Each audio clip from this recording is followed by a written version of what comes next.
Hello, everybody. Welcome to Hard to Guard TV. I'm Edgar. I have the pleasure today to welcome James Cruz of Cruz Control, a marketing and agency, but he is a legend in the music and entertainment industry. I ain't that old. You're a legend. You're a legend, though. You definitely made Hopefully for the good things, the right stuff. Hopefully for the right stuff. You know Yes, you have. Welcome. How you feel? I'm good, man. How you doing? I hope your family and everybody's safe in these crazy ass times, man. Hope everybody's happy and healthy. Yeah, so far, so thank God. So far, how you guys holding up?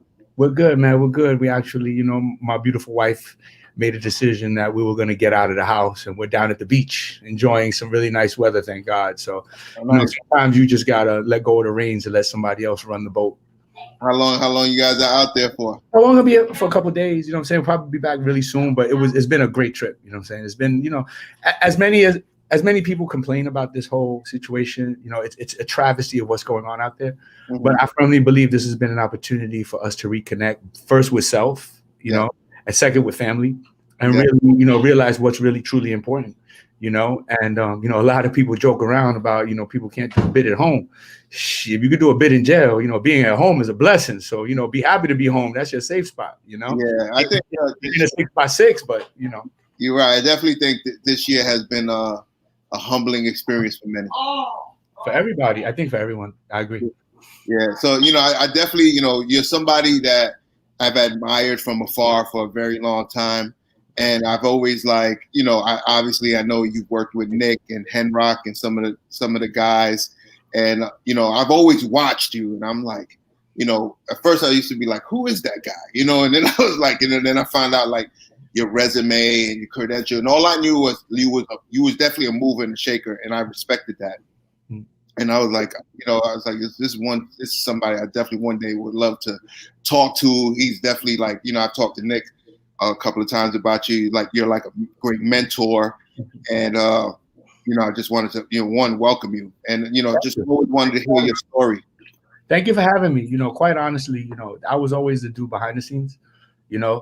When you're promoting somebody else and putting their image before yours, it's very humbling to put yourself second. So I wasn't all up in the videos. I wasn't all up in the pictures. I wasn't all, I just moved and shaped. And, where I really needed you to notice me was in the boardroom, so that when I spoke, I spoke with a certain level of experience. I spoke with a certain level of professionalism. But at the same time, I spoke for my client. Because I see a lot of cats looking for that cloud and jumping in the picture, and I did this and I did that and I think I forgot a lot of things. I forgot more stuff than people know, in this game, and that's been a blessing because I've been involved with so much. So not from an arrogant standpoint, but for real, I forgot more than people know in this game today. So we planted the seeds, man. You know what I mean? It was a beautiful thing. We didn't have a structure. We didn't have a blueprint. You know what I mean? We went by trial and error. We made mistakes, and then we called an audible and fixed it. There was no playbook. Nowadays it's okay, sign the artist, get the streams, get the brand to put the money behind you, and go. That didn't exist when we came up, Yeah, I know one of the things, you're definitely, a major player in the music industry, but, you're definitely a major player on the baseball field. That's how it started. And, it was, I thought I was a lot better than I really was, to be honest. But I had a passion and a drive for it. I love ball. I watch my daughters play, and I think, in all honesty, the happiest times in my life is when I'm playing catch with my kids. When I'm able to play catch with my daughter and relive a moment and engage in something. And it's not about going to eat at the fly restaurant or jumping on a private jet. It's really about just spending time with them. And ball is so important. I had the blessing to play with some really great ball players. I saw Frankie Rodriguez, early in his prime, 16 years old, throwing 90 miles an hour. I was able to stand in the outfield with Manny Ramirez and, see him have the fastest wrists I've ever seen in my life. I played with Willie Quillis, who holds the batting title in New York City. The kid batted 790. Like, what the hell is that? Seeing the beef between the Bonnies and youth service. And, it's funny because a lot of people don't know this story, but I come from a single parent home, as everybody does, not complaining about that. But I never had the opportunity to play organized ball until I was about 13. And At 12 was when I got my first opportunity to play ball with, organized, but to play organized ball is different than playing in an organized league. Mm-hmm. And, I was outside playing against some of our friends. I grew up in Starrett City in East New York. A lot of people thought you had to have money to live in Starrett, but they didn't know that they created Starrett City as kind of like a test tube. Let's see if we put all these different ethnicities in one environment and see if they can function. And when they put us in Starrett City, it was kind of like you had people that had double income, people who had, middle class income, but they created 10% of the housing was for Section 8 people. So everybody in the neighborhood thought everybody in Starrett had money. They didn't know that my mother was on public assistance. They didn't know that, we couldn't make ends meet at the end of the month. I think the only time when we had the refrigerator was full was on the 2nd and the 16th, because on the 1st and the 15th was when the money came. So one day we were playing outside in the bubble, and I was having a pitching duel and with Ryan Crespo. And he played in the Little League. And Ryan was nice. I ain't going front. Ryan was, he was a natural athlete. And we were having this pitching duel, and they were late for their game. And their coach came looking for him. And I'll never forget, Coach Willie came over, and he was like, sitting there watching the game. Finally, I got 3 strikeouts in a row. And he said, all right, enough, guys. What are you doing? And they got scared and they ran because they were late for their game. And he came over to me. He said, you're Yolanda's son, right? And I said, yeah. He says, man, why aren't you playing with us? And I was like, I'm not really into it like that. I just have fun. But he could see I was lying. We couldn't afford it. There was no money for entry fees, $65 for your uniform. That wasn't happening. And he said, you know what? Here's my number. Have Yolanda call me. And lo and behold, my mom called him, and he says, your son has talent. I want him to play. And he gave me my first entry fee into Latin Souls. And, I played ball. And then there, at 13, I graduated early. So I was a sophomore in high school. And, I was playing with guys older than me. It wasn't like the Felipe Lopez days when you had a fake birth certificate. You was 19 playing with 16-year-olds. But we'll get to that later when we talk about the Rucker. But I played, and, I was lucky enough to have excel in the sport, and wound up going to South Shore, getting kicked out of South Shore for various reasons. And rather than be sent to Spofford, they said, let's send him to Madison. The kid could play ball. And I wound up playing for Coach Cahill at Madison, played with John Sullivan, Dean Bruno.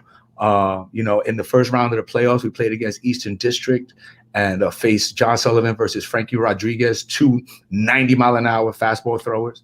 One, was 6'4", white boy throwing peas. Another one was a Latino, smooth as silk, throwing 90 miles an hour, but had a curveball that could break your ankles. And got lucky. And, wound up going away to play, and played at John Jay College because I couldn't make it because of a bad knee, and wound up going to Kingsborough. And God had a different plan for me. He said, stop trying to play this baseball game and start playing somewhere else, and wound up in the music business. Thank God. So, your knee, obviously you couldn't play no more because of your knee, and you figure out a way. Then you got into music and you became an intern. Yeah. What happened was I tried to stretch a double into a triple in Oklahoma, and we were playing on a clay field, and I never wore metal cleats. Couldn't afford them. And I slid into third base, and as I slid, my cleat got caught, but I kept going. So I heard pop, and that was it. But, my cousin at the time, she was working for Polygram in accounts payable. She would get all the checks cleared. And she said, James, you love the music, but you're always in the clubs, always dancing. You be Heartthrobs, 1018, 4Ds, I was everywhere, Lemoore East, Mars. Because at that time, at my first club, I was 12 years old. My first club, I was tall. The Brooklyn Bulldogs ran the door at Heartthrobs. So if there's any Brooklyn Bulldogs out there, shout to y'all for setting me off on my music career. And so you're always in the clubs dancing. You always run around underground, red zone. Why don't you come to the music business, do an internship? And I did. And, it was cool back then because you would get $50 a week and you would get a Metro card. Back then it was, a token pack, basically a Metro card. And you had to be at work every day. And I worked for Thornell Jones as an intern, and he was in the marketing department. But we worked for the first Black president of a major record label. His name was Ed Eckstein. And Ed had this vision. Ed loved baseball. So the baseball kid is going to play in the entertainment softball league. You know what I'm saying? So I'm going 4 for 4, with 3 home runs every game, whatever. I'm not bragging. It's just the truth. And Ed took a liking to me. And at the end of the internship program, there was, I think, 168 interns through the whole Polygram system. And 25 of us were invited out to Santa Barbara to a convention. And at that time, there weren't that many jobs for, people to cross into the mainstream business. It was the urban department and the pop department. The pop department consisted of rock. So we had, so we had Brian McKnight, Vanessa Williams. It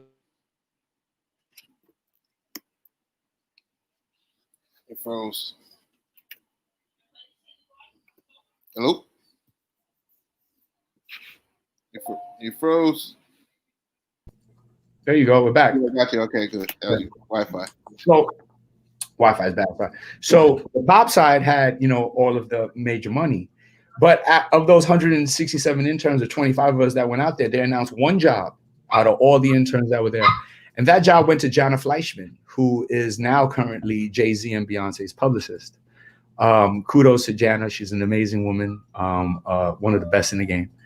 And, I had the opportunity to be out on the West Coast, and my man Sincere Thompson called me and was like, yo, the dogs are barking. My man Sincere Thompson was like, yo, why don't you come up to LA? And I was like, what's up? He's like, yo, we did this contest at KTU 103.5, which is the original Hot 97. Before it was Hot 97, it was 103.5. He said, yo, I ran this contest for the MTV Awards, and a girl won, and she brought her cousin, but she only speaks Spanish. I need a wingman. And I was like, well, how does the other one look? And he was like, she's all right. So I knew I was in for it with a grenade. I was catching a grenade. But I drove down to LA and went to the MTV Awards and met the girl. I think I forgot her name was Karen or something.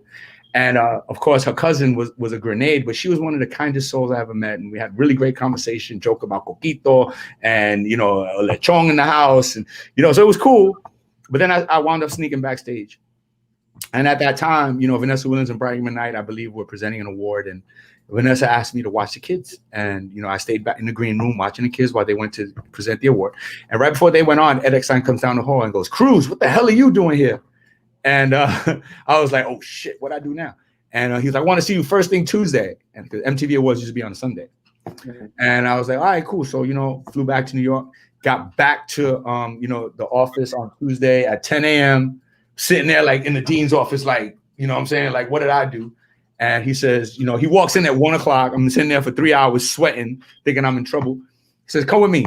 You're good. You're here. Come with me. Walk down the hallway. And I don't know if anybody that's watching has been to Polygram, but there's this long ass hallway. So I felt like I was walking to my desk. And Larry Stesso is the general manager. And Ed Eckstein barges in his office, just opens the door. I'm like, yo, this black guy just opened this white man's door. Like, remember, we're talking about 1992. There was no power to the people then. We was trying to get in where we fit in. We was trying to infiltrate the system by any way we could. And walked in there and he says, yo, I know you like to hire the guys with the interns with the college degrees. I want to hire the son of a bitch that snuck into the MTV Awards, find them a job. And, at 20 years old, I'm making $25,000 a year with medical benefits and a small expense account to do retail marketing for, the urban and the pop side. And I was able to learn the pop side through Elisa Levy, had the urban side through Nicole DeSain. But I had this thing with Ed because I looked up to him so much. He reminded me of my grandfather, rest in peace. And, 2 years later, Lior Cohen was trying to get me to go over to Def Jam. And he made a bet. He introduces me to Russell Simmons. And Lior goes, this is the hottest guy in retail marketing. We need to hire him. And Russell goes, man, if you're the hottest guy in retail marketing, how many records is Method Man going to sell? And I go, I don't know. It was my angel or somebody came down on my shoulder and was like, say 122,000. And I said, 122,000. And Russell looks at me like I'm crazy. He said, if he sells 122,000, I'll give you $1,000. And Leo goes, shit, if he sells 122,000, I'll give you $1,000. A week later, SoundScan comes out, Method Man sells 121,873 records. And I was like, whoa, where'd that come from? Some psychic powers going on. And I get an invitation to the Def Jam Christmas party. That was the hottest ticket in town. That was like the Puff Daddy all white party. If you was anybody in the music business, you was going to Def Jam Christmas party then. And I get to the party and I walk in. Here comes Lior. Yo, come on. What's that? He says, come with me.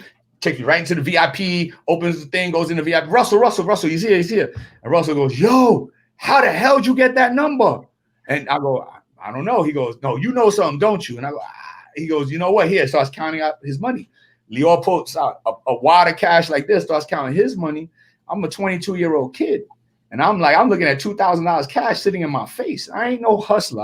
I've ran with hustlers. I see what hustlers. I respect the hustle. But now this is dope coming to me for me not doing nothing but throwing out a number. And then that angel came back in my life again. And that angel said to me, no, say this. And I said, no. What are y'all doing? Keep your money. I'm going to need a favor at some point. And they looked at me like, who the fuck is this kid? Put that money back in his pocket. But I wanted to work at Def Jam. And, I went to Ed and I asked him. He says, no. I got plans for you, James. Stay right here. I was like, all right, cool. So they hired a girl named Mignon SP to run retail at Def Jam. This is what we're selling CDs and vinyl and tapes. It wasn't no streaming shit like you see now.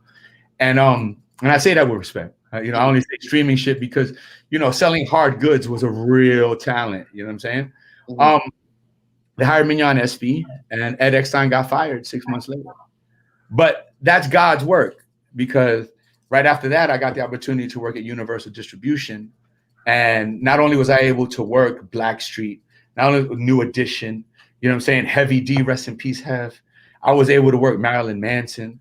I was able to work No Doubt with Interscope. I was able to work Pac. A lot of people don't know I worked Pac records, before the Bad Boy days.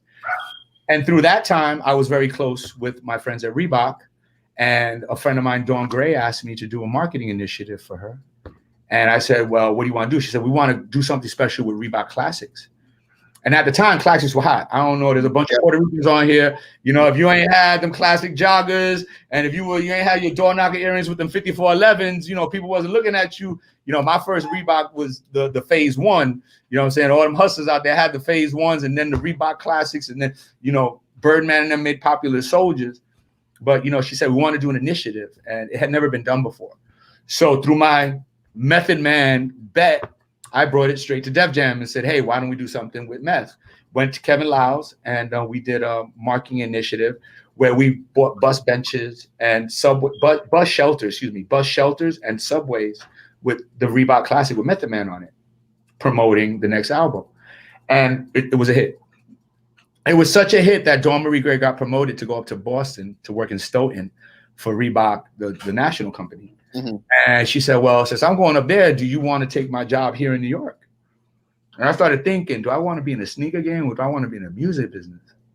And I said, well, if I'm in a sneaker game, I got something on the other line of that phone. So people are going to take my call because they're going to be free sneakers or free clothes or tickets to a ball game or something. And I said, okay, cool. I'll take the job at Reebok. So now, I'm 25 years old. I'm making six figures. I'm saying? I'm loving it, traveling the world. I'm, at Reebok, so it's a global company. And the opportunity came to sponsor, because I had the regional marketing budget, to sponsor whatever we wanted. And I met Greg Marius, may he rest in peace. And he ran the EBC, Entertainers Basketball Classic, better known as the Rucker. And I took $150,000 out of my budget and sponsored the Rucker. And we sponsored it for a bevy of years. And if you notice, if you watch anything having to do with the Rucker, everybody who played at the Rucker had a Reebok uniform. Yeah. So whether rest in peace Kobe, whether it was whoever you name that played up there, Skip to my Lou, if you Black Widow, half man, half amazing. If you want to have real conversation, whether it was Flavor Unit versus, Terror Squad or Terror Squad versus Sugar Hill, they all had Reebok on their back. And that was a coup because you had Puff there, you had Jay there, you had Beyonce there, you had Pun, rest in peace there, Joe was there. But the big thing when you drove up to the basketball court was a Reebok sign, RBK. Solidified myself as a major player in the marketing game. Then there came an opportunity where they wanted to create a new role. Now there's this guy named Allen Iverson that some people might know. Mm-hmm. Before you get to Allen Iverson, one question. Why did you pick the Rucker? Like, what made you had the vision to be like, you know what? This is going to put Reebok on the map. Well, it was threefold, to be quite honest. The first thing was that there was this thing called and one with street basketball that was really starting to build. So you saw a momentum of how important street basketball was. And you also had a film out called Above the Rim that starred a guy by the name of Tupac Shakur. So when you start to think about those two things, you saw a momentum of something about to happen. Now, the true definition of a talent manager is being able to spot talent before talent knows how great it is and develop that talent to being great. So I spotted an opportunity. Then I met Greg Marius, and he was one of the kindest, sweetest gentlemen I knew. He didn't speak with big words. He didn't use algorithms. He didn't have a strategy. He just believed in something with all of his soul. So I had to believe in that. I met Tango and Cash, which probably, you know, the Rucker to me was been 100. The Rucker to me was the Apollo. You know what I'm saying? You could either go out there and get applauded, or somebody was coming over there and hooking you off the court because you played like crap. And then you had, you know, Speedy, and then you had Mousy. You had all these characters that just fit, and it was street basketball. It wasn't the NBA. Come on, you go like that to LeBron, it's a technical foul. You know, back in the day, I remember Michael Jordan was getting hooked off the court. You know what I'm saying? Like, it was a real ball game back then. But the Rucker was entertainment to me. It was really Entertainers Basketball Classic, and I had a ball. Plus, I wanted to have my 2 floor seats at the Rucker every game. So I figured if I sponsored it, I could be sitting on the floor at every game, so I could see a Kobe come through. I could see a Stephon Marbury with Allen Iverson. Like, I was a big fan because I could never play basketball. And there came a point where Allen Iverson was the hottest thing out. And Q Gaskins, who's one of my greatest mentors, but probably one of the most important muses in my life, he really motivated me. When you play, you know, when you play next to Jordan, you play a lot better. When you train next to Mike Tyson, you train a lot harder. When you work next to Q Gaskins, you work hard. And Allen Iverson had the opportunity to go anywhere he wanted. And he came to a meeting at Reebok, and he made a point. He said, why would I sign a deal with you guys if you ain't got nobody that looks like me, that walks like me, that talks like me in your building? And Reebok said, whoa, wait a minute. We're building this team called the Drop Squad. And the Drop Squad was a group of African-American and Latino individuals in respective markets that knew their market better than anybody else. Because before you had Foot Locker and you had GOAT and you had all these, you know, StockX and Sneaker Game became big, you had to go to the mom and pop shop in the hood. Yep. And you had to place orders and you had to sell them off the shelf. Mm-hmm. So let's be clear. The first sneaker that came out that everybody's talking about, called The Question, was sold by Reebok in January before Allen Iverson put his foot in it. And it only sold 8,000 pairs. Once Allen Iverson put his foot in that shoe, oh my God, the shoe is so dope. The tip, the this, the that. So then shut up. It's Allen Iverson's shoe. Stop fronting. You ain't want to buy this 6 months ago. But we created this Drop Squad, Rob Purvey. There were so many individuals that were so important to understanding the culture that Reebok made this division. And that's when I really came over and started to excel, because I'm from the 17th floor of the projects, B. I didn't have any corporate structure. I was a diamond in the rough. I couldn't sit in a meeting and have a conversation with Rob Purvey because this was a black man with blue eyes that went to Harvard. You ain't from where I'm from. You don't understand. You can't walk down the blocks I walk down. Your pass does not have, you don't have a ghetto pass. So it was kind of this eye-opening experience that I had to learn how to polish that conversation a little bit differently. Then they took my position and they expanded it. Now I was responsible for product placement. Nobody did product placement back then. So if you look at the Benjamins video, Puff is wearing Reebok cleats and he's wearing Reebok gloves. If you look at Mace's first publicity shot, he's got Reebok GXTs on. You know what I'm saying? Like the whole play was to maximize our presence by borrowing celebrity cachet through product placement. And nobody was doing that back then. It didn't exist. It didn't exist. It was kind of by mistake. And nobody could claim that they came up with it. It was something that just happened organically. So, you know, shout to Stout, shout to everybody out there that, you know, says that they did product placement first.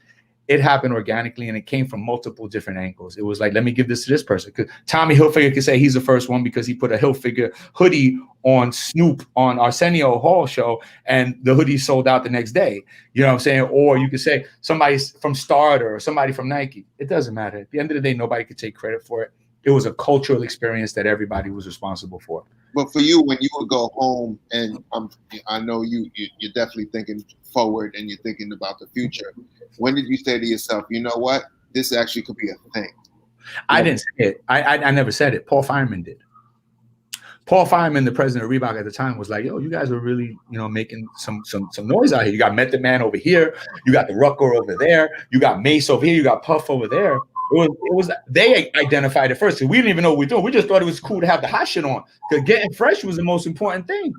If it was Friday and you got your paycheck, you was getting fresh for the weekend because you was going to hit the underground Saturday night. You had to make sure your fit was right. Where you had the Jabot jeans or the Guess farmer pants, or if you had to have the polo shirt, or you had to have the Nautica snorkel, you had to get your fit right. So I was able to give you stuff nobody had. You was able to wear the questions before they were out at retail.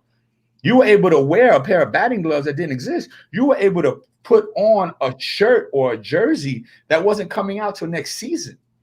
So it was like I was fresh first. So that was the play. We didn't think we were making cultural impact at that time. We just thought we were just getting fresh. Like anybody who tells you any different is lying and trying to take credit for something that didn't exist. So hence the Drop Squad. Because of all that product placement, I became, the global entertainment marketing manager for Reebok at the time under Anne-Marie Williams. And Anne-Marie, who's been an incredible force in my life, was able to give me the room to do what I did. So I remember one time I brought all my Fat Farm clothes, I brought all my quote unquote hood clothes up to Reebok and did a whole presentation. This color's hot, that's color. Let's get the colorways right. Let's make the color, the shoes match this. And I'm giving all this. I'm like, wait a minute, I'm giving away the secrets. I'm giving away the secret sauce for a 6-figure check. Man, listen. And that's when it became important to me to say, hey, we can evolve this culture a certain way. But then, boom, here comes the curveball. Puff comes to me one day. We're doing the 4th of July MTV Crib special in the Hamptons. And he comes to me one day. He's like, yo, every time I come there with stacks of Reebok bathing suits, Reebok towels, Reebok sneakers, this and that. We're going to get this on MTV. He goes, yo, people look at you, they see Reebok. I want people to look at you and see Bad Boy. You need to get back in the music business. And I said, oof, that's my first love. And this Puff Daddy telling me, Puff is, this Puff, it ain't Sean Combs. It ain't P. Diddy. This is Puff Daddy. And there's B.I. and there's Total and there's Faith. This is Bad Boy at the height. And I'm coming off of losing an opportunity at Def Jam because Ed Eckstein had plans for me. I'm like, hold up, let me do this. And at that time, I was, dating my wife, and I had a conversation with her. And if you have a best friend the way I have a best friend, the best advice is going to come from somebody who has your best interest in mind. And she said, well, do you really like it? I said, yeah. And the opportunity was right. The money was right. But I was going to Bad Boy only to run mixed show promotions and street teams. That was my job. 2 months later, my boss, Jason Jackson, decides, hey, I'm going to go manage this artist named Lauryn Hill. Mm-hmm. And Jason Jackson leaves me dead on 19th Street, not knowing what the hell I'm doing, with June Balloon, Shan the Butcher, Tucker Ho, and the entire Bad Boy street team, living in a van, driving all across the country with a rap van promoting all these artists. But Puff said, what are you going to do? You want to stay or you want to leave? Because I have options. And I said, I thought about it. He says, well, you know what? Sink or swim. You run the whole thing. I said, what? You run promotions. I don't know what I'm doing. I got to go talk to Clive Davis now. I got to talk to Tom Maffei over at Arista. I got to have a conversation with Lionel Ridenour, where these are like historic dudes in the game that created what we know now as a promotional campaign. Rob Stone, you know what I'm saying, like was one of the greatest guys in the business. And now I got to go do it with these guys. So now we're sitting back trying to figure out, okay, can I do it? Can I not? And we did it. And I said, all right, Puff, you want me to sink or swim? I'm going to go Michael Phelps on you and do the backstroke. And it was one of those moments. It was one of those moments. And after about 3 years, 2000 came around, and I had crazy offers. For all you people out there listening, not all money is good money. And, I was offered an opportunity to go to RCA for $500,000 a year plus $100,000 signing bonus. I was offered to go to Epic for a lot of money with a huge signing bonus.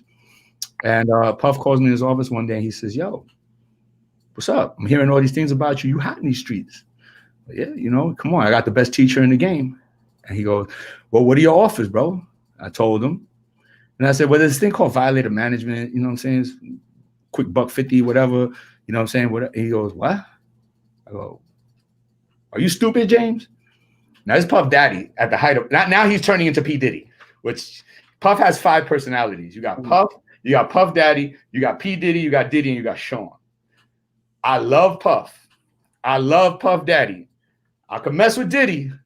I love Sean. Keep P. Diddy away from me. I'm not messing with P. Diddy because all these personalities are constantly in conflict with one another, which is what makes them great. And he says, well, you know marketing, you know retail marketing, you know promotions. You got one of the best mouths in the game. The gift of gab is crazy. And you get anybody on the phone. Go learn management and there'll be no stopping you. And he picks up the phone and calls Chris Lighty, rest in peace, Chris, right then and there, and goes, yo, I'm lending you my number 1 guy. Take care of him. Hangs up the phone. I go to Violator, and Chris says, all right, sink or swim. Here you go. Here's Buster. Here's Missy. And I'm like, 2 of the biggest artists in the world at the time. And then I got Mona Scott, who's basically being my friend, my mentor, my psychiatrist, my therapist, my priest, my nun, my santero, you name it. She was being there for me.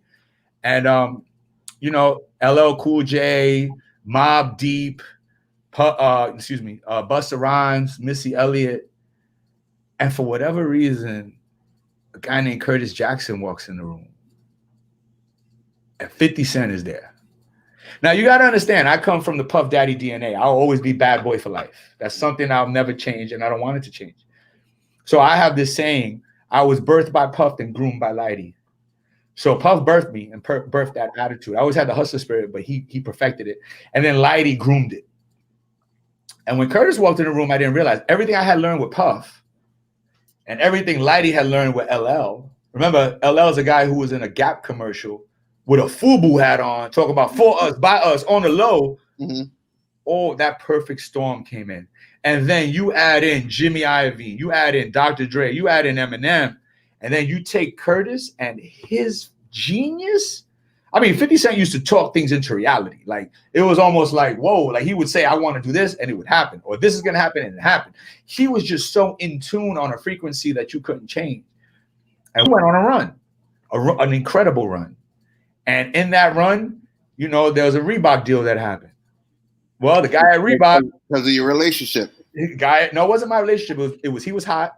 And they believed in us because Jay-Z had his sneaker. Do you remember Jay-Z knocked off the Gucci? Yeah, the S. Carter's. Yeah, the S. Carter's, the Gucci sneaker. Yeah. And he killed it. Steve Stoute killed it. Now, hold on. So basically, like, when Steve Stoute had that sneaker deal, that's when I was at the Rucker. Uh-huh. And I was shooting for the NBA at that 2003, year. The greatest Rucker championship that never happened. Yeah. You know, you know what I'm saying? It was Terror Squad versus S. Carter.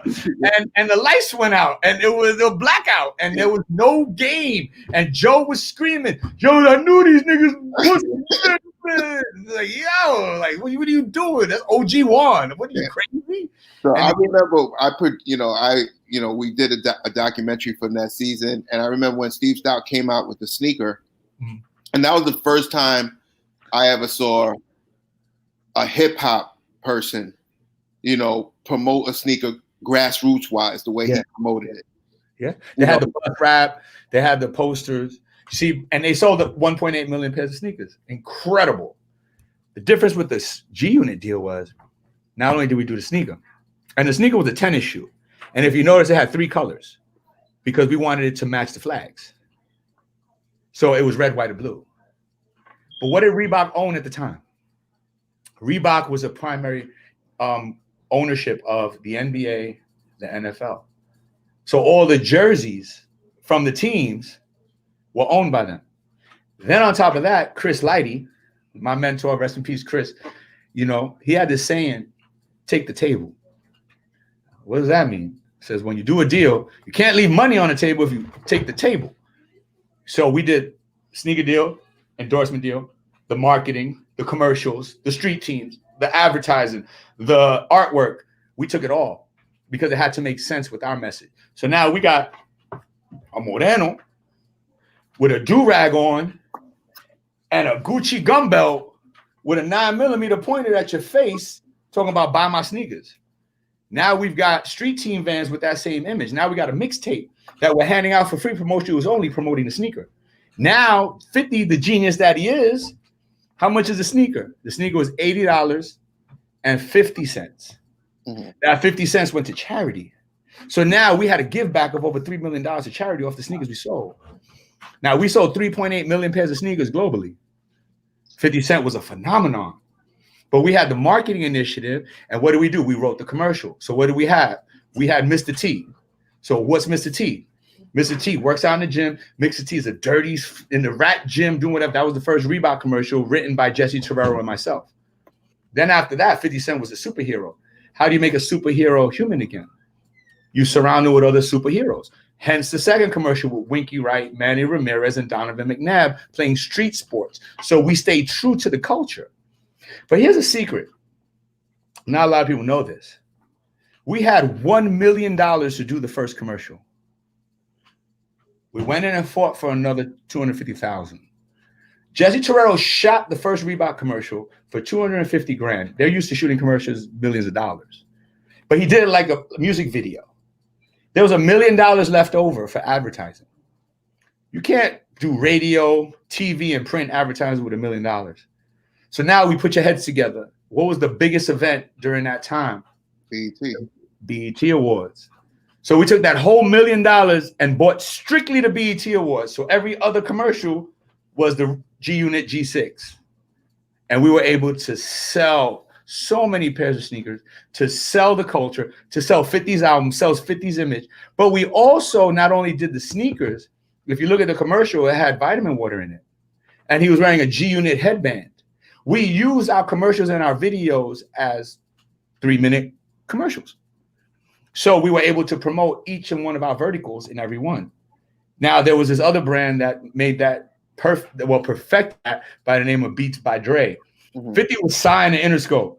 So I'm not saying that 50 came up with the idea and did that. What I'm saying is that we did something, learned how to go about doing it, and somebody else took it and perfected it, and then sold for $4 billion. So, I was gonna say, how did you know, when you had like Winky Wright and Manny Ramirez in those commercials, you was actually ahead of the curve again, bridging athletes and music. Absolutely. So when you was home thinking about it, did you say, you know what, this is going to be a phenomenon down the road? No, I think we were so caught up with just getting the business done and fighting in those corporate boardrooms because, we were probably the only ones that were there. And it was a fight. It wasn't easy to get somebody from Apple on the phone or from Google on the phone. Nowadays we've infiltrated the system. We've got executives, multi-ethnic executives, multicultural executives in positions of power. That didn't exist back then. It was a fight. But you gotta understand, we weren't the only ones that saw it. I mean, we talk about the Rucker. Jay-Z had a team. Fat Joe had a team. They were artists that had their own teams. So they weren't on the NBA level, but they were the street cats. OG Juan and I have this conversation all the time. Rock Nation ain't nothing but Violator with 80 employees because we only have 14 employees at the time. And we joke about it, but they perfected what Chris had created. A lot of people don't know. We had Robbie Cano at Violator. We had Melky Cabrera. We had Winky Wright. We were doing a sneaker for Floyd Mayweather back in those days. We had Gary Sheffield in the office every other day. We were moving into that space with Winky Wright. He was our first athlete through Violator. But there was always a connection. If you look at Busta Rhymes' Touch It video, we put Winky Wright and Tito Trinidad face to face before the fight in the video. You know what I'm saying? Shout out to Tito Trinidad, one of the greatest human beings I've ever met in my life. Greatest Spanish fighters of all time. Bro, and one of the realest people in it. He made a bet with Winky that if Winky won the fight, he was going to give him his purse. And Winky lost on the card, but flew him to Puerto Rico and gave him a duffel bag full of money saying, I'm doing it. That's the kind of man that Tito is. Gotta love him. That's integrity. So back to, we were doing a lot of that stuff, but we didn't know we were creating a business. And then money got involved. And my mind wasn't in the right space. And Chris's mind wasn't in the right space. He was going what he was going through. I was going what I was going through. And then once Vitamin Water sold and I didn't get what I felt I deserved, which I really didn't. I can say that now, but back then I felt differently. It kind of broke us up and it created animosity amongst us. But the beauty of growing up and learning was that closer to Chris's demise when he was gone, when he left us, we were becoming best friends again and business partners, and we were going to put it all together again. The only difference was, he said to me, yo, let's put Batman and Robin back together again. And I said, well, this time I'm Batman and you're Robin. That was the arrogance and the ego coming out. And it sounds funny now, but if Batman and Robin were back together, the game would be very different. If Chris and I were still together, the game would be extremely different. Now, do you feel like back then, I know you said you was going through your stuff, he was going through his stuff. Do you feel like it was the pressure of succeeding? Like you guys were at a level that a lot of people wasn't, especially at a young age? Well, I think age might have something to do with it, but I also think that ego had a lot to do with it. I think hip hop in general is a very competitive business, whether it be on the mic or behind the scenes. I think it was also that Violator was a very close-knit, quote unquote, family. And hip hop had grown so much that there was too much pressure on everybody's shoulders. I think there was too much animosity in hip hop at the time. It was very dangerous. It's a WWE now. You know what I'm saying? It was real back then. There were a lot of things that were social, economic, and street issues that were infiltrating the business. There were a lot of times where the business was mirroring a lot of things that were going on in the hood and vice versa. But I also think it was a time where people's hidden agendas were coming out, and manipulation and substances and alcohol and partying and women. And there were just a lot of distractions because, like I said, I'm from the 17th floor of the projects. The only time we had food in the refrigerator was on the 2nd and the 16th. When you start throwing money into those situations, money changes things. It changes your zip code. It changes your house. It changes your car, but it also changes your mentality. It also changes your approach to things. And like I said, not all money is good money. And thank God I didn't get that vitamin water money, because I might not even be here right now. Thank God I didn't get that that vitamin water money, because maybe it would have changed me in a certain way and I would have destroyed everything. I wasn't ready for it, So now in 2020 hindsight, I'm still here. Thank God. And I'm here to help others understand that. I'm here to be a mentor. Now, whether that's Nick Storm, whether that's an artist like my nephew right now, CJ, that's popping, with that Whoopty record, whether that's somebody I meet on the street and I could just give an ounce of knowledge or drop a gem on them that could change them. I can't tell you how many times I'll walk down the street, I'll get on the train. Yes, I take the train, y'all. I do take the train. Like, I can't tell you how many times I'll get on the train. Yo, you're James Cruz. I follow you on Instagram. Blah, blah, blah, blah, blah. And I'll just leave that person with something. And 6 months, a year, I'll bump into that person. Yo, remember you met me on the 8th, or you met me here and you told me this and it changed my life. That makes me happy. That really makes me, because I'll get more insight into a person I meet for the first time on the street than I will with people that I've known for years, because they know me. So they're not going to take my advice very seriously. They'll take it with a grain of salt. But when it's very sincere and innocent, that person will take it and run with it. And it's my job to give back at the moment. Yeah. So how do you feel like, you leave Violator and you go back to Puff? And that's not what happened. Okay. So I have the meltdown. That's what it was. And I leave Violator. And now Chris and I are at war. And what people don't know is that during the time between Memorial Day weekend and September 21st, I believe it was, Chris and I were going back and forth having dinners and trying to figure it out, lunches, trying to work it out. And there was a bet that was made between 50 Cent and Kanye West that if 50 Cent didn't beat Kanye's first week numbers, 50 Cent quit rapping. So I'm home and I'm watching the BET Awards in June. It was 2 weeks after I quit, lost it. And 50's coming out the sky. And 50's hat flies off. And I look at my wife, I go, oh shit. She goes, what? I go, his hat came off. What does that mean? I'm like, he's gonna mess up. He's gonna mess up. And he comes down and he forgets the words. And I said, he's gonna go to the right of the stage. She goes, what are you talking about? I said, I'm really at the right of the stage giving him his verse. He goes to the right of the stage. There's no teleprompter. He goes to the right of the stage, doesn't see me, forgets his words, sits down on the stage and says, so what? Vitamin water, and drops the mic. So my real reason for leaving Violator had not anything to do just with vitamin water, had to do with the fact that I gave up the secret sauce in a meeting when I shouldn't have. And 50 was like, why are you telling them what to do? Because his record wasn't popping at the time. And I said in a meeting in an open forum, we need. It froze. Hello? Froze again.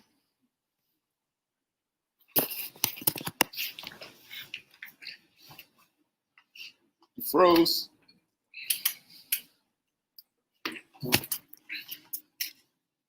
Froze.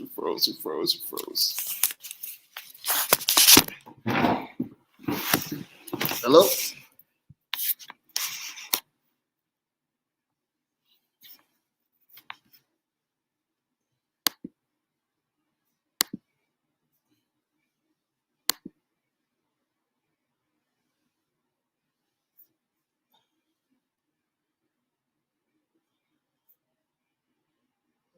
Joe froze.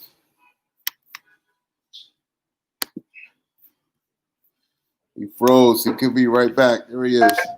I'm back. So I think we left off where 50 told me I was crazy. What's wrong with you telling them the right thing? Yeah. And he was right. Okay. Because why give the story up without getting payment for it? So I got to give it to 50. He was absolutely right. So between Glacial and that situation, I lost my mind. But my mind was still positive in terms of strategy. So when that bet was made, everybody was telling Chris, you can't beat Kanye without James. So Chris's ego had to beat Kanye without James. And 50 had to beat Kanye without James. But nobody went and got the marketing plan. Nobody went and hacked the Def Jam marketing system and got the publicity campaign and calendar. Nobody went and paid off the DJs to find out what the next single was and who was on the remix. All the little traits that you have. All is fair in love and war.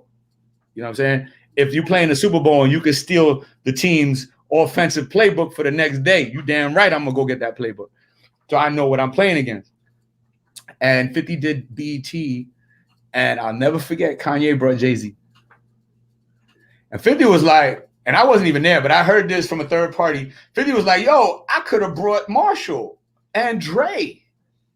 Damn right you could have. But you ain't know Jay was going to cross that street from the Def Jam building. Because remember, BET was on 57th Street. Def Jam was right there on 52nd? 48th. So he crossed the street and came to BET.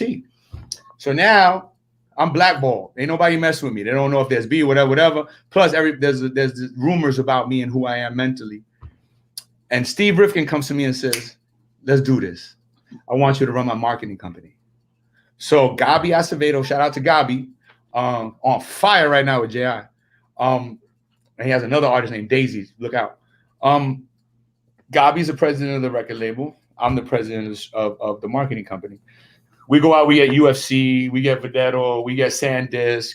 We got SanDisk giving Akon $14 million to be a part of his album campaign. We're on fire on the marketing side. Steve Rifkin's one of the greatest marketing minds I've ever met. Not in the sense of business mind, just in the sense of just getting it, just organic, it's instinctual. And then I get a phone call from Puff. He goes, yo, let's start a management company. And I'm like, okay, who's the clients? He goes, me and Cassie. I go, I'm all right, I'm doing real good over here. Like I'm good. No. I got this album coming out. I got this project, Diddy Dirty Money, blah, blah, blah, blah, blah, blah. I'm like, okay.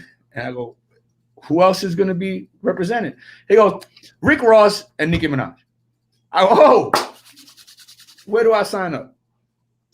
And we started Bad Boy Management, Janice Combs Management to be exact. That was a run. Now you got Nicki Minaj, the hottest thing on the street. She got a MAC deal before the album comes out. We sell out MAC makeup. This is before all the Instagram, social media stuff. We sell out MAC makeup in 5 minutes online on a computer. Rick Ross, the Godfather, he has this great album, kind of smacks back at 50 Cent in a major way. That was a very interesting thing to watch as a fan. And through that process, my love for boxing starts to grow. And my best friend, Steven Espinoza over at Showtime is taking over, one of the most powerful guys in boxing right now. And, you know, he's making a move to New York. We embrace him right away, you know, start to position him a certain way. Steven asked me to help him promote some of his fights through social media and his grassroots initiatives. And then they announced Floyd Mayweather versus Pacquiao won. And Steven says, what you gonna do with this? What you mean what I'm gonna do? He said, you have full reign to do whatever you want. Now, in this whole time, you know, I've known Mark Wahlberg for years. Shout out to Mark, one of the greatest guys. And, you know, Mark is a Pacquiao guy. Mm-hmm. 50 is a Floyd guy. So we shoot this crazy commercial with Mark and Puff making a bet about the fight. Mark on Pacquiao side and Puff on Mayweather side. But remember, I talked about a guy named 50 Cent who used to put vitamin water in all his commercials. Mark and Puff are partners in a thing called Aqua Hydrate. Aqua Hydrate, yep. Now we put the Aqua Hydrate right smack in the middle. Okay. Biggest pay-per-view numbers ever done. Then there's another fight. McGregor and Floyd, even bigger. So now what do? Well, how would I say? The first Mr. T commercial with 50 Cent was Eye of the Tiger. The second one was Super Friends. To me, it all has to do with competition. So this McGregor fight, we got an Irish guy, Mark Wahlberg from Boston, in his apartment, driving his car. And then we got Puff Daddy, Floyd Mayweather, Rocky 3. Mark Wahlberg, Puff Daddy walking to the ring, talking shit to each other, and it freezes on the punch. Now the third biggest pay-per-view of all time, followed by, you know, Floyd Pacquiao 2. So with the Pacquiao Floyd thing, I was able to secure, you know, Kardashians. I was able to secure Puff, first row, front row. The biggest thing, tickets were 75,000, 100,000 for ridiculous shit. Now you got this McGregor fight, same kind of concept, blah, blah, blah, blah, blah. Vegas is on fire. Puff's doing parties. We're having a ball. And then it's like, at that level, you start to look around and what have you really done? What's your legacy? We've done all this. We have made all these great things happen. What's next? And the Bad Boy 20th anniversary was floating around. And nobody, and I'm going to say this, and I'm going to say nobody believed that we could put everybody back on that stage together for a tour. How long was the whole planning process for that before it actually happened? It was a year. It first came together when the All-Star game was in New York City, and we wound up doing a show at the theater at Madison Square Garden where Puff invited all his friends. 2015. That was the first conversation. And then it went to trying to secure it all. You know, there's a lot of history with all of those guys. And it was like, it's never going to happen. So it started out with everybody supportive of it. And then by the time it was all said and done, there was two people in the room. That was me and me trying to figure it out, with Puff saying, can we get it done? I mean, there's a video of Puff saying that, you know, he couldn't have done it without one person in the world, and that was me. And at the time, I didn't believe that because it wasn't just me. It was a team of people. It was everybody involved. But it was Puff's magic that really made that a possibility, and people wanted to see that history. And it was really hard. It was a lot of hard work. It almost killed me.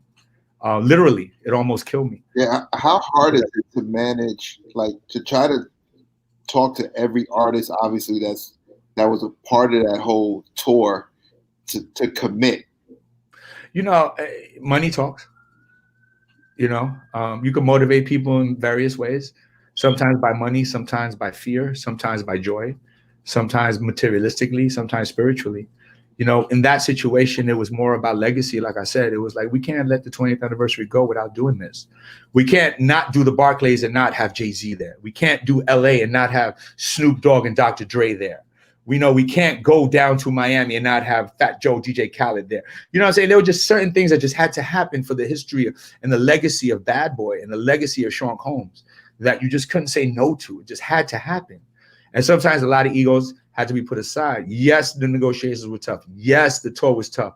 You know, there's a scene in the movie where he says, I don't want the car that looks like the Bentley. I want the Bentley. Puff was for real with that. Like, Puff would say, just make it happen. You know what I'm saying? This is America. Make it happen. And, you know, there were things that went along with that not necessarily were always the best priced, not always the best done, but you just had to get it done. Can't stop, won't stop. And it was a beautiful situation. For me, again, it almost killed me, but it was my victory lap. Puff is a mentor, a brother, a friend. Bad Boy will always be in my DNA. Violator will always be in my DNA. But Puff himself changed my life in great, amazing ways. Changed my life. We've been able to see the world 7 times. I've traveled this world 7 times, 3 times with 50, once with Busta, once with Puff, once with a bevy of other artists, and once by myself, alone, without any artists, on my own, going to the museum, on my own, going to, the neighborhoods, on my own, going to the shopping districts, to the hotels, to the restaurants. And I would say on my own with my family, and being able to give them a life that, as much as I appreciate and love being from the 17th floor of the projects, they didn't have to be from the 17th floor of the projects. And I'm not saying anything against that. There's nothing wrong with the 17th floor of the projects. You know what I'm saying? Like, my mom won't leave. My mom is the mayor. Everybody who's on here from Facebook knows Jolie and knows what that is. My mom walks around, her bags get carried home, her groceries get carried upstairs, not because of me, because of her. And ain't nothing wrong with growing up that way. But there's also that aspirational thing of wanting more, and giving more, and giving a lifestyle and a cultural education to your children, to see other cultures, to see the way other people live, to see places. I pat my wife on the back and applaud Lee Marie, because Alexis has been to Australia and been to Ibiza, Australia on a school trip. Isabella's, my younger daughter, has been to Dubai and seen things, that I wish I could have seen growing up. And I know those lessons will take them places that, other people never had the opportunity to, but I know they're going to bless them with that experience. You know what I'm saying? And come back with a story, or come back with something that's touched them differently and changed them. I'm an idiot. I took my daughter to Ibiza for her 16th birthday. She didn't know what that was. It was more for me to go to Ibiza and have a good time. But she was in Ibiza. And that's something that can never be taken away from her. So there's a bar that's set culturally for her that's different. Did you know after the tour that you wanted to focus on Cruise Control? No, I think how that story came about was after the tour. What were we going to do? Puff ain't rapping no more. He's going to be a producer. I didn't manage his producing. I managed Sean Combs, the artist. I managed some of his business endeavors. I got the Aqua Hydrate deal done. I got the De Leon deal done. I have a piece of the De Leon deal. I worked with a great team on Ciroc and De Leon, hence Dia Sims and Nick Storm, and a lot of individuals. Marilyn, who now has Wifey that's on fire. You know what I'm saying? So we learned a lot. And Puff said, what do you want to do? And I said, I don't know. I came home from a little 28-day trip, and he said, what's your plan? I said, I don't know. He said, well, let's figure it out. January. So now Hart Pierre left. Derek Ferguson left, and it was my turn to leave. And he said, what do you want to do? And I says, I think I just want to find myself. And I spent about 1.5 years just traveling. Singapore, Cuba, Mexico, Canada, Japan, Dubai. I was just all over the world trying to experience and soak something in. But Cruise Control was always part of what I was doing, because that defines me. I've got Cruise Control tattooed on my wrist, because I will die for hip hop. I will die for what I believe in. You know what I'm saying? So it was always part of it.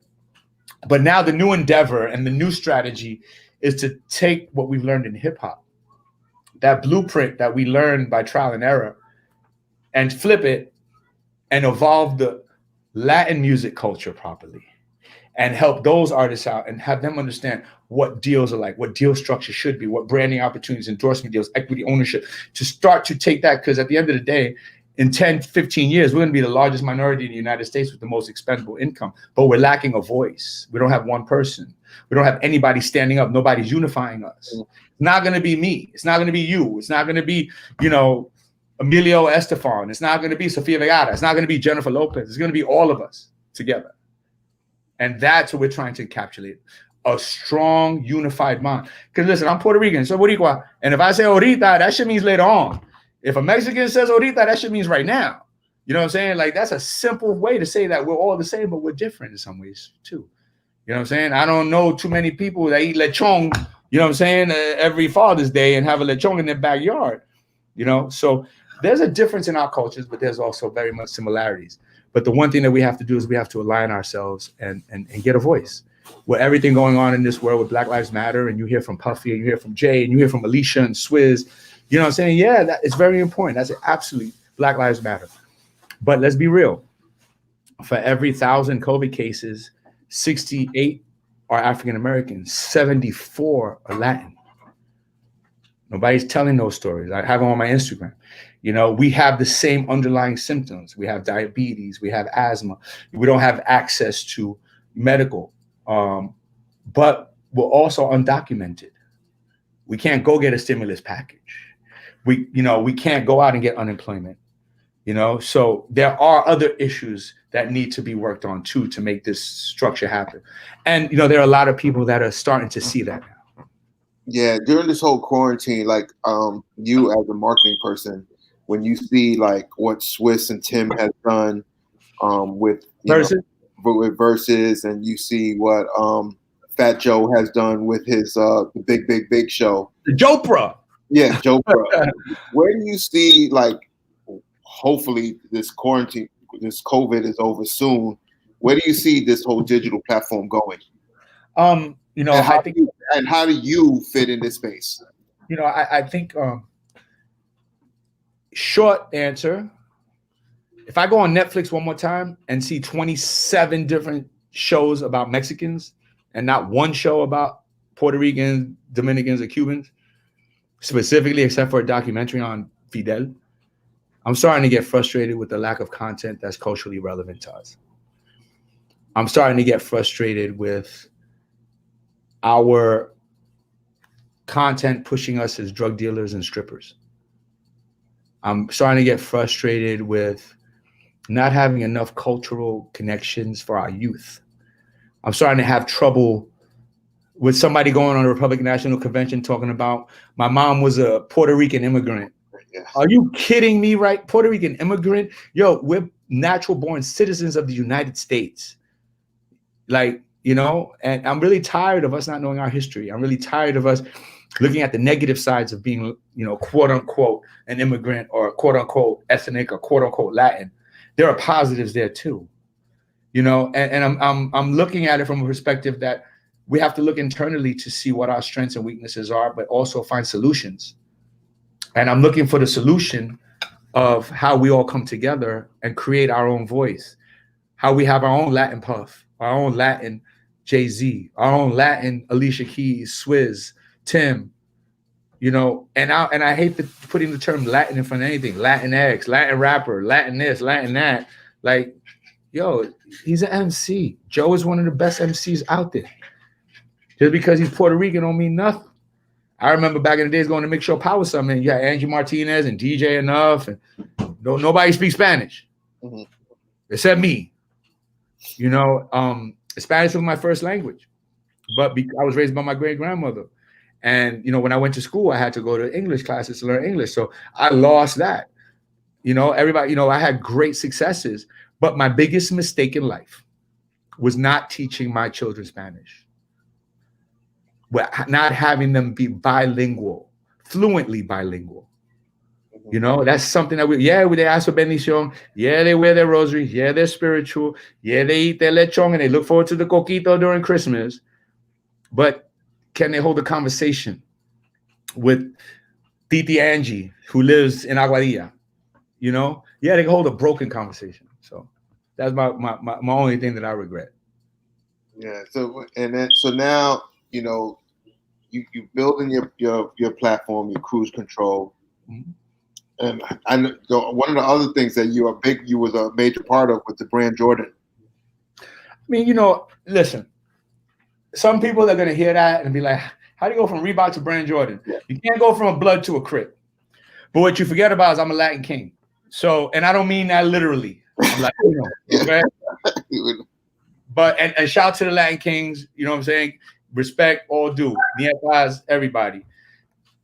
However, I was able to take something I learned at Reebok and transition it into a relationship with a guy named Reggie Saunders, who's one of my best friends in the world. and a relationship with a guy named Michael Jordan. And real recognizes real, and cream always rises to the top. When you do a good job, you just do a good job. It doesn't matter who you do it for. You know, and I've been blessed to be involved with Brand Jordan for a number of years, hence my Jordan cap. But I've also been blessed to be around incredible people like Michael Jordan and Sean Combs and Steve Rifkin and Jay-Z and 50 Cent and Nicki Minaj and Busta Rhymes, who's he's my brother, as he would say. You know, I've been able to walk with giants. But knowing that in my own way, I'm a giant, but knowing that the priority is them, because a true manager has to put his clients' wishes and best interest before his own. And that's why I applaud the biggest giant in my life, my wife, because Lee Marie has been the one to hold the whole thing together. So while I'm out walking with giants, she's a giant at home. So when I get home, you better leave that James Cruz shit outside. You ain't nothing but James in this house and daddy. Mm-hmm. And that was it took me a long time to learn that lesson. Yeah. You've mastered being behind the scenes, you know, forever. How's it changed for you that now you probably have to be a little bit more in front of the scenes? Are you comfortable with that? To be a great number two, you got to know what it takes to be a number one. So some of the best hitters I respect are catchers because they know what pitch is coming. Now, as a manager, you have to put your clients' wishes before them, like I said. Now it's time to put my people's wishes forward. The Latin space, the Latin community.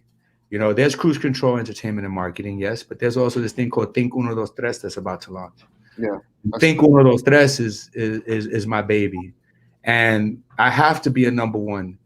Like, I took a lot of shots putting together that 20th anniversary. That was great. It was amazing. I learned so much about people and myself. And, you know, as much as it ripped me apart, it really saved my life. But it was time to, you know, for me to put our community first and foremost. And now with that, I don't mind being a number one. Can you explain what Think 123 is? Think Uno Dos Tres is a cultural evolution agency that utilizes our experiences and successes in hip hop and takes that blueprint and changes the equation just a little bit and positions it in with the Latin space to represent talent in many different ways and to evolve our culture, because you don't have to be the rapper in front of the mic. You could be the person behind the camera shooting it as a director like Jesse Torero, or you could be the stylist styling the video like Tiffany Hasborn, or you could be the casting director like Ulysses Torero, or you could be the script developer like Eve Rivera, or you could be the writer like Limon, or you could be Anthony Ramos from Hamilton and In the Heights. But everybody's not going to be a rapper. Everybody plays basketball. Not everybody's going to make it to the NBA. You know, so you have to know your lane. But you also, as an OG, have to give back and teach the young ones. And you're not always right, because as an OG, you don't know everything. But you just have a different perspective. And if you get that perspective across, then maybe they'll think twice, or they'll move different or strategize. And if you can change the life of one person, then you've done well in this world, I believe. Because there have been so many people that have changed my life. Shout out to my brother Nick. If it wasn't for my brother Nick, my life might not have been the way it turned out, because he made one statement. He said, "This shit ain't for you. Go play ball." And then when I came back from playing ball, I couldn't play no ball no more. He said, "Yo, I told you this shit ain't for you. Focus on that music shit." And he changed the trajectory of my life with simple words. So I understand the importance of words. And now it's time for us to help one another out. That's why, like, yo, I'm going to keep it 100. I wouldn't do an interview like this. You know what I'm saying? But it was, if I can help your platform out and we can have a conversation, and maybe one person that listens to this could take one little insight from this conversation and use it for their benefit, and me and you done something good, bro. Yeah, I agree. Like I've said, you know, I've always looked at you from afar. You know, we never really spoke, you know, maybe a wave here or there, you know.